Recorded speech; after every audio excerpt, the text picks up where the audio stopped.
ಯಾಕೆ ಹಾಕಿರೋದು? ಓಎಂಡಮ್ ಬೀಗ ಯಾಕೆ ಹಾಕಿರೋದು? ಅದ್ದಿಲ್ವಾ? ಏನ್ ನಿಮ್ದೇನ್ ಅಂಗಡಿ ಕೆಟ್ಟೋಯ್ತಾ? ತೆಗಿಯೋದು ಹಾಕೋದಕ್ಕೆ ಕಂಪ್ಲೇಂಟ್ ಆಗ್ಬಿಟ್ರೆ ಜೈಗಳಲ್ಲಿ ಜೈ ಅಲ್ಲಣ್ಣ, ಏನ್ ಫೀಲ್ಡ್ ಹೋಗ್ತಾರೆ? ಓಎಂಡಮ್ ಬೀಗ ಹಾಕಕ್ ಅಧಿಕಾರ ಯಾರು ಕೊಟ್ಟಿದ್ ನಿಮ್ಗೆ? ಯಾಕೆ ಹಾಕ್ತೀರಾ ಸಾಯಂಕಾಲ? 24/7 ಇದು ಓಎಂಡಮ್ ಅಂದ್ರೆ. ಸದ್ಯಕ್ಕೆ ಬೆಸ್ಕಾಂ ಅಧಿಕಾರಿಗಳಾಗಿರ್ಬೋದು ಅಥವಾ ನೌಕರರಾಗಿರ್ಬೋದು ಅದ್ಭುತವಾದ ರೆಸ್ಟ್ ಅಲ್ಲಿ ಇದ್ದಾರೆ ಅಂದ್ರೆ ತಪ್ಪಾಗ್ಲಿಕ್ಕಿಲ್ಲ. ಏನು ಕೆಲಸ ಇಲ್ಲ, ಏನೇನು ಕೆಲಸ ಇಲ್ಲ. ಸಬ್ ಡಿವಿಷನ್ ಆಗಿರ್ಬೋದು, ಓಎಂಡಮ್ಗಳಾಗಿರ್ಬೋದು, ಡಿವಿಷನ್ ಆಫೀಸ್ಗಳಾಗಿರ್ಬೋದು, ಸರ್ಕಲ್ ಆಫೀಸ್ಗಳಾಗಿರ್ಬೋದು, DT ಆಗಿರ್ಬೋದು, MD ಆಗಿರ್ಬೋದು, ಏನೇನು ಕೆಲಸ ಇಲ್ಲ ಸ್ವಾಮಿ. ಯಾಕೇಳಿ, ಯಾವುದೇ ಒಂದು ಪ್ರಕ್ರಿಯೆಗಳು ನಡೆದಾಗ ಅಥವಾ ಏನೋ ಒಂದು ಕೆಲಸಗಳು ನಡೆಯುವಾಗ ಒಂದಿಷ್ಟು ಸಾರ್ವಜನಿಕರಿಗಾಗಿರ್ಬೋದು, ನೌಕರರಿಗಾಗಿರ್ಬೋದು, ಅಧಿಕಾರಿ ವರ್ಗ ಆಗಿರ್ಬೋದು ಅಥವಾ ಅವರ ಕೆಳಗಡೆ ಕೆಲಸ ಮಾಡುವಂತಹ ನೌಕರರಿಗಾಗಿರ್ಬೋದು ಒಂದಿಷ್ಟು ಕೆಲಸಗಳು ಇರ್ತವೆ. ಆದರೆ ನಾವಿವತ್ತು ನೆಲಮಂಗಲದ ಕಾರ್ಯಪಾಲನಾ ಘಟಕದ ಹತ್ರ ಇದ್ದೀವಿ ನೋಡಿ, ಬನ್ನಿ. ಇದು AE ಚೇಂಬರು, ಆದಿನಾರಾಯಣ್ ಅಂತ AE ಅವರು. ಇವರು ಇದ್ರ ಮೇಲೆ ಒಂದು ಬೋರ್ಡ್ ಇಲ್ಲ, ಏನಿಲ್ಲ, ಬೀಗ ಹಾಕಿದ್ದಾರೆ. ಹೌದು, AEಗಳಿಗೆ ಸಹಜವಾಗಿ ಶನಿವಾರ ಭಾನುವಾರ ಈ ಥರದ ರಜೆ ಇರುತ್ತೆ.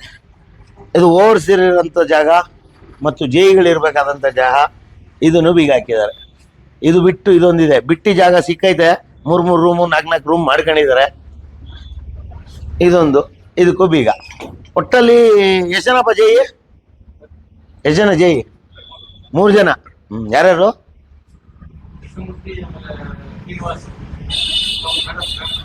ಪ್ರೇಮ್ ಕುಮಾರಿ ಮೇಡಮ್. ಈ ಒಂದು ಮಾದನಾಯಕನಹಳ್ಳಿಲಿ 3 ಜನ ಜೈಗಳಿದ್ದಾರೆ. ಶ್ರೀನಿವಾಸ್, ಕೃಷ್ಣಕುಮಾರಿ, ಪ್ರೇಮ್ ಕುಮಾರಿ, ಕೃಷ್ಣಮೂರ್ತಿ. 3 ಜನ ಜೈಗಳು, ಒಬ್ಬ AE, ಸುಮಾರು 12ರಿಂದ 15 ಜನ ಲೈನ್ ಮ್ಯಾನ್ಗಳು. ಇಷ್ಟು ಜನ ಇದ್ರು ಆಫೀಸ್ನ ಬೀಗ ಸಂಜೆ ಹೊತ್ತಾಕ್ತಾರೆ ಇವರು. ಓಕೆನಾ? ಸಂಜೆ ಹೊತ್ತು ಬೀಗ ಹಾಕೊಂಡು ಮನೆಗಳಿಗೆ ಹೋಗ್ತಾರೆ. ಕ್ಯಾಂಪ್ ಲೈನ್ ಮ್ಯಾನ್ಗಳಂತೆ ನೋಡಿ. ಕಳೆದ ಬಾರಿ 2 ವರ್ಷದ ಕೆಳಗಡೆನೆ ಒಂದು ವಿಡಿಯೋ ಮಾಡಿ ಈ ವಸ್ತುಗಳನ್ನ ಎಲ್ಲಂದ್ರಲ್ಲಿ ಹಾಕ್ಬೇಡಿ ಅಂತ ನಾನು ಹೋದ ಬಾರಿ ಇದ್ದಂತ AE ಅವ್ರಿಗೆ ಗಮನಕ್ಕೆ ತಂದಿದೆ. ಅರ್ಜೆಂಟ ನಿಮ್ಗೆ?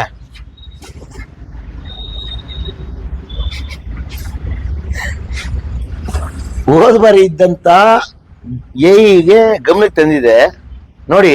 ಇಲ್ಲಿ ಎಷ್ಟು ಮೆಟೀರಿಯಲ್ಸ್ ಇದೆ ಅಂತ. ಎಲ್ಲದೂ ಬೆಸ್ಕಾಮಿನ ಆಸ್ತಿ, ಅಂದ್ರೆ ನಮ್ಮ ಆಸ್ತಿ. ಈ ಆಸ್ತಿಗೆ ಒಡೆಯರು ನಾವು. ಆದ್ರೆ ಇದನ್ನ ಬೇಕಾಬಿಟ್ಟಿಯಾಗಿ ಬಳಸೋದು ಬೆಸ್ಕಾಂ ಅಧಿಕಾರಿಗಳು ನೋಡಿ. ಇವೆಲ್ಲ ಇದಾವಲ್ಲ ಅಲ್ಲಿ, ಇದರಲ್ಲಿ ಯಾರಾದ್ರೂ ಏನಾದ್ರು ಕತ್ಕೊಂಡು ಹೋದ್ರೆ ಏನ್ ಕತೆ? ಯಾಕಂದ್ರೆ ಇವ್ರು ಬೀಗ ಹಾಕೊಂಡು ಹೋಗ್ತಾರಲ್ಲ. ಇದಿಷ್ಟೇನಾ ಅಂದ್ರೆ ಖಂಡಿತವಾಗ್ಲೂ ಅಲ್ಲ. ಆಂಗಲ್ಗಳು ಎಷ್ಟಿದೆ, ಬೋಲ್ಟ್ ನಟ್ ಎಷ್ಟಿದೆ, ಇಷ್ಟೇನಾ ಅಂದ್ರೆ ಇನ್ನೂ ಇದೆ, ತೋರಿಸ್ತೀನಿ ನೋಡಿ. ಇಲ್ಲಿ ಟ್ರಾನ್ಸ್ಫಾರ್ಮರು, ಇದು ಇದ್ರಲ್ಲಿ ಏನು ಇಲ್ಲ. ಇದರಲ್ಲಿ ಇದ್ದಿದ್ದ ಅಸ್ಥಿ ಪಂಜರ ಎಲ್ಲ ಏನಾಗಿದೆಯೋ ಗೊತ್ತಿಲ್ಲ. ಇವನ್ನೆಲ್ಲ ರಿಪೇರಿ ಮಾಡಿಸಿ ಕ್ಲೀನಾಗಿ ನೋಡ್ಕೊಂಡ್ರೆ ಇವತ್ತು 100 ರೈತರಿಗೆ ವಿದ್ಯುತ್ತನ್ನ ಕೊಡ್ಬೋದು. ಆದ್ರೆ ಇವರು ಬೇಗ ಬಿಟ್ಟಿಯಾಗಿ ಹಾಕ್ಬಿಟ್ಟು ಹೋಗ್ತಾರೆ ನೋಡಿ. GOSಗಳು, ಆಂಗಲ್ಗಳು,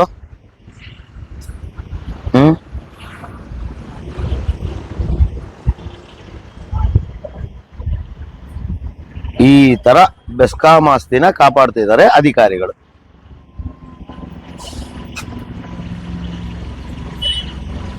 ಬೆಸ್ಕಾಂ ಆಸ್ತಿ ಜೊತೆಗೆ ನಮ್ಮ ಆಸ್ತಿ ಕಾಪಾಡುವ ಪರಿ ಇದು. ಇದು ಬಂದು ನೆಲಮಂಗಲ ಸಬ್ ಡಿವಿಷನ್, ನೆಲಮಂಗಲ ಡಿವಿಷನ್ನಿನ ಮಾದನಾಯಕನಹಳ್ಳಿ ಅನ್ನುವ ಒಂದು ಓಎಂಡಮ್. ಇಲ್ಲಿ ಬಂದ್ಬಿಟ್ಟು AE ಆದಿನಾರಾಯಣ್ ಅಂತ 3 ಜನ ಜೈಗಳು. ಆದ್ರೂ ಕಚೇರಿ ಪೂರ್ತಿ ಬೀಗ. 24/7 ಅಂದ್ರೆ 7 ದಿನ 24 ಗಂಟೆ ಕಚೇರಿ ಓಪನ್ ಇರ್ಬೇಕಿದು. ಆದ್ರೆ ಇದು ಕೇವಲ 12 ಗಂಟೆಗಳ ಕಾಲ ಮಾತ್ರ ಕೆಲಸ ಮಾಡುತ್ತೆ. ಇನ್ನು 12 ಗಂಟೆಗಳ ಕಾಲ ಕ್ಲೋಸ್ ಆಗಿರುತ್ತೆ. ಯಾರು ಏನ್ ಬೇಕಾದ್ರೂ ತಗೊಂಡು ಹೋಗ್ಬೋದು, ಯಾರು ಏನ್ ಬೇಕಾದ್ರೂ ಹಿಡ್ಕೊಂಡು ಹೋಗ್ಬೋದು. ಇಲ್ಲಿ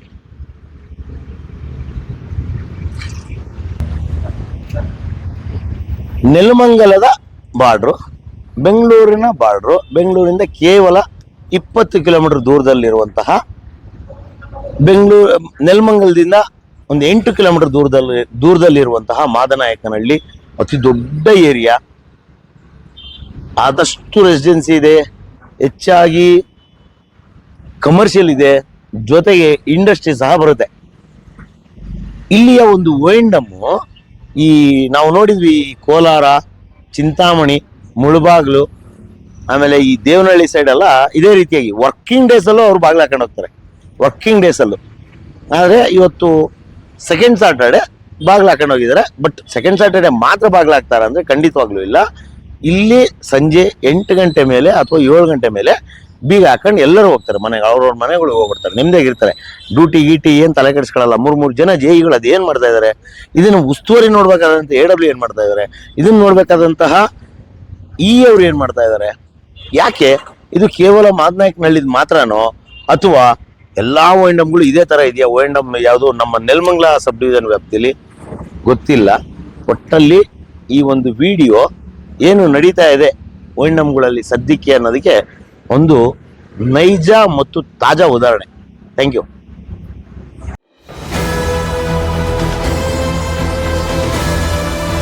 ನಿಮ್ಮ ವಾಣಿ, ಇದು ಕನ್ನಡಿಗನ ಧ್ವನಿ.